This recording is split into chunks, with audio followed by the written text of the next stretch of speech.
Hi everyone, it's Jack back with another video. Today I'm going to be talking about PayPal. Obviously a household name and a great company, has had excellent returns since its spin-off from eBay in around 2014. Last year, it's been its worst year on the public markets by far, down 62% since its highs in July last year after poor earnings and a host of other external macroeconomic factors, the war in Ukraine, wider harming of growth stocks in general. Question is this company really worth nearly 2/3 less than what it was a year ago? I want to answer that in this video and decide if I think it's a buy or not. First thing I want to do is look at some balance sheet and financial metrics. The company has around 9 billion in cash and 9 billion in debt, roughly there or thereabouts, for a cash debt ratio of 1.05. Pretty full for the company's history, but not bad for the industry and not bad in general. Debt to EBITDA is okay at 1.62. Not super well covered debt, but this all seems perfectly manageable to me.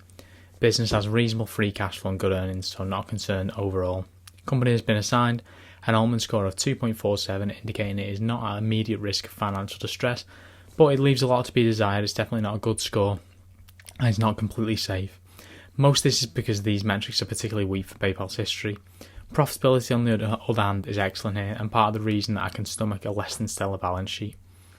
Operating margin of 17% and net margin of 16.43% are very good for PayPal's historical numbers. The business is performing well at the minute, not so good for the industry. I like to see PayPal as somewhere in between the major conglomerates of Visa and MasterCard that have clear monopolies and versus the Squares of the world. It's somewhere in between, and the margins are somewhere in between. Visa and MasterCard's margins are above 30 and 40%. Squares are between 0 and 10%. PayPal's are somewhere in between. This is to be expected for me. This is not a bad net margin at all. 16.43% net margin is pretty good and okay for the industry. Return on equity percentage of 20%, pretty strong, on the upper end of what I would expect here, so perfectly strong. Return on assets just okay at 5.68%, kind of at the lower end of what I would expect, but pretty good for the industry. Return on invested capital of 21% is an excellent number that shows the strength of this business and its excellent returns it has provided. Next thing I want to look at is some basic valuation metrics, and I'm going to start with the PE ratio.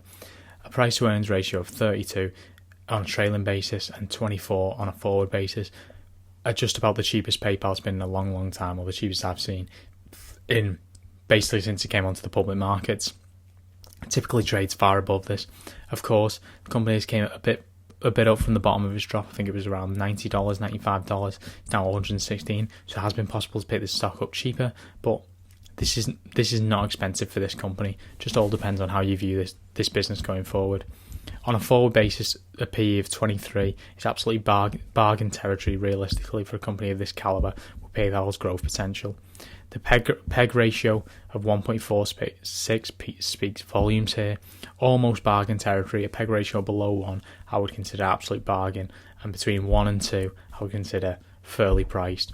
1.46 is on the cheaper side of that. I think everything here is showing price free cash flow of 25, price to operating cash flow of 21. Everything is showing to me here that this is not an absolutely screaming buy, but is much cheaper than PayPal has been over the long term. Next up is a discounted cash flow calculation using free cash flow to work out a fair value for this business based on some of its future cash flows. I calculated using a 15% average free cash flow growth for the next 10 years and using a discount rate of 9% for the long-term returns of the stock market, that this gave me a fair value of $123, slightly above today's stock price of $116. Of course, the major assumption here is that free cash flow will continue to grow at 15% over the next 10 years. Over the last 5 years, free cash flow has grew at an average of 21%, so it doesn't seem unrealistic they can continue to grow at a rate slightly below this for the near future. Revenue has grew roughly in line with this. I think it can also continue to do so at a 15 to 20% rate going forward. I think these assumptions are realistic, if a bit optimistic. If you assume anything less than 14% free cash flow growth, then this company is overvalued on a DCF basis, on an intrinsic valuation basis. Here I've got some analyst expectations for the near future. Of course, this is only going to December 2024, so it can't be used to extrapolate so far into the future, but any estimations that are looking 5-10 years in the future are inherently going to be unreliable because there's just so much unpredictability in here. By December 2024, PayPal is expected to have $41.5 billion in revenue. That's up from around 25 today, and an EBITDA of around $11 billion. Earnings per share 6.48, that's roughly double what it is expected to be at the end of the year. Looking at the future revenue growth rate, that'll be a 17.9% future revenue growth, right in line with what it's doing recently. And a future EPS growth of 21%. Again, that's right in line with where free cash flow growth is, and right in line with where the 5-year estimate for earnings per share is.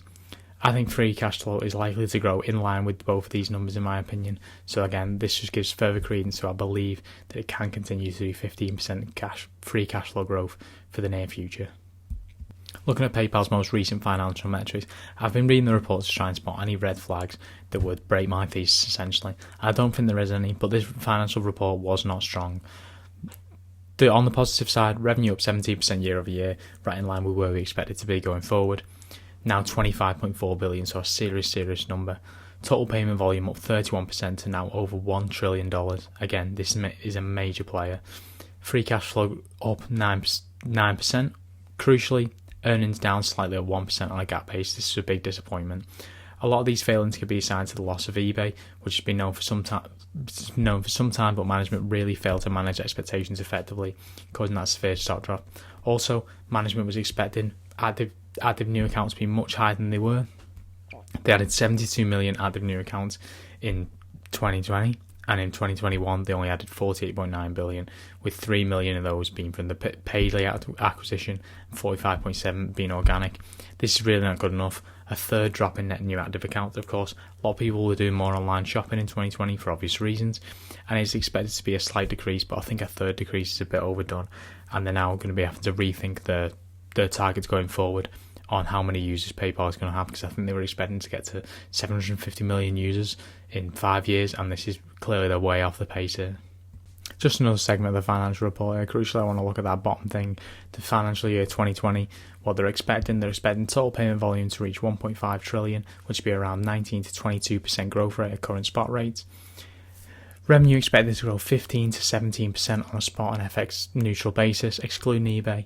Revenue is expected to grow 19 to 21%, which again, right in line with what it's been doing recently. Good consistent growth, not balling the doors off, but 20% growth over the long term is going to get a serious number, and it is right about what I expect. GAAP EPS is expected to be in the range of $3, non-GAAP 4.6 to 4.75. Crucially, again, net new active accounts is expected to be 15 to 20 million, not a strong number. On the previous slide you saw that they added 30 million this year, or 30 or 40 million, and 70 million the year before. Net new active accounts is definitely decreasing. This is to be expected in some way because eventually PayPal will reach saturation.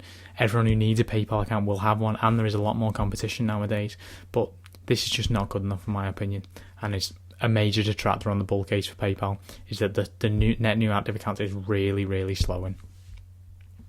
Overall, my key worry with PayPal is that account growth is slowing. It's definitely slightly worrying, but not thesis breaking in my opinion. 426 million active accounts is nothing to sniff at. Eventually this growth is going to slow down. 15 to 20 million ads is not the end of the world. It's just a significant downturn from what it's been doing recently, and it does worry me slightly that there is increased competition in this space. I think sufficient margin of safety is provided by its valuation relative to its fair value. I really like the company's acquisition strategy. It's very acquisitive. Love the buys of Zoom and Paidly. We'll see what happens this year. Could easily see a relatively big acquisition. Obviously, there was a lot of rumours around the acquisition of Pinterest and whether there's an offer there or not. Didn't happen in the end.